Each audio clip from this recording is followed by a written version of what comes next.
Welcome to Vault. The first thing that we want to look at is flashing start values. The code of points now has given numbers to these vaults so that they can be flashed. So just take note of that. They do have a number, 1.111 for the front handspring, 3.116 Zook, 4.111 on the Yurchenko. Different at level 6 than level 7 is on front handspring, they are required to touch their feet or it is a void. And then on the Sukahara and the Yurchenko, it is a 1.0 from the average if they don't touch their feet. The line art, I think, is especially helpful. The line art specifically on the landing, it shows the hip rise and it shows the landing. I think a lot of the athletes are landing with their feet behind them or in their pencil point hollow shape, and that is not the desired landing position. So please note that if they're doing the Sukahara or Yurchenko, they should have their feet towards the table, their shoulders behind them, in demonstrating their rotation. And on the front handspring, feet are again towards the table and they're rotating forwards. So they shouldn't be landing straight as a board. That's the only thing I really wanted to point out on that. But moving on, the landing mats, nothing is really truly different on the landing mats. They do need to be 32 to 60 inches. I know the coach's conversation is the height of the landing mat, does that affect their score? Should we make the landing space lower? It should not. If you've prepared well, that shouldn't affect your interpretation of the height of their vault or the rotation of their vault at all. They can have a sting mat on top. That's about it. They do need an 8-inch mat at the end just in case they roll off the back. As far as the runway, the hand placement mat can only be used on the Yurchenko vaults. They may not put tape on the hand placement mat. They may use chalk. It should be removed afterwards.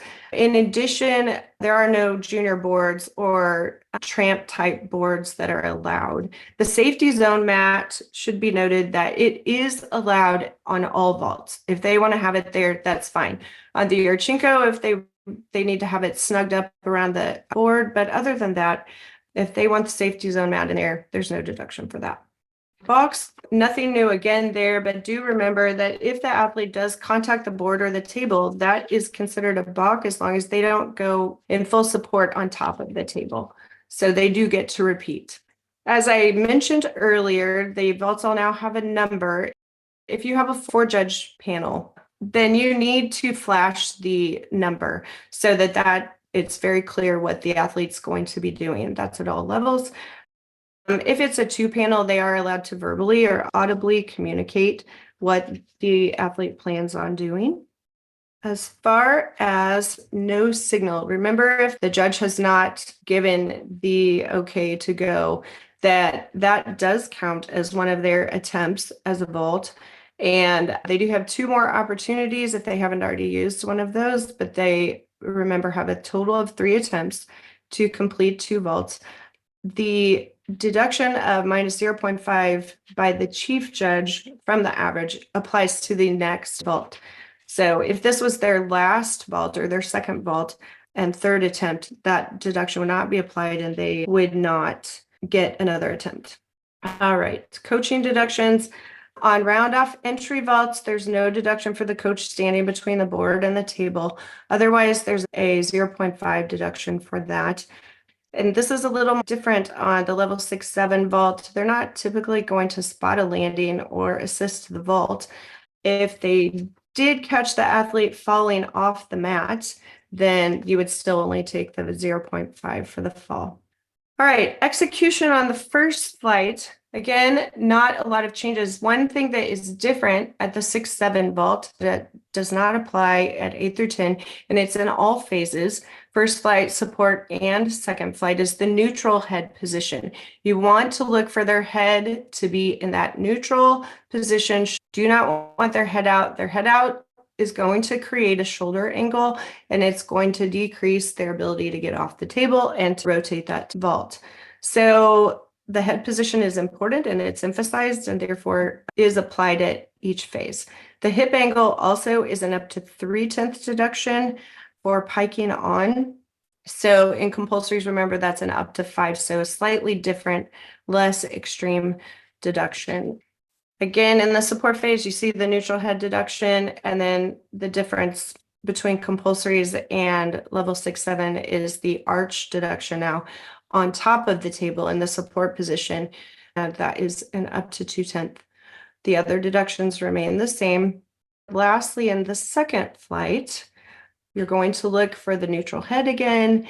And here's where we're going to be looking to see the difference in the vaults.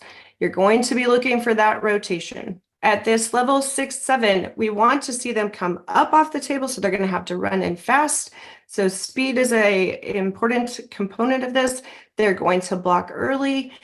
So you're looking at their height, and then the thing that's going to make the difference more than anything else is their ability to rotate. They're turning over their center mass. So they have to have enough height, enough center mass or rotation to turn over. You want to know that they could actually flip that vault right there and land on top of that higher mat stack. They often practice it that way in practice anyway. So we want to know that they're going to be able to do this. This is supposed to be training them to do this onto the ground. So we want them to be able to be safe when they do that as level 8 through 10.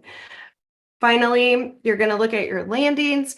The only deductions is on the steps, remember, is towards the table. So if they're stepping towards the table, they're short, their rotation was insufficient, and their height was typically insufficient as well. So that's that 0.1 to 0.15. Failure to land any part of the bottom of the feet on the Yurchenko or Suk, as we mentioned earlier, is 1.0, and avoid if they don't touch their feet on the handspring.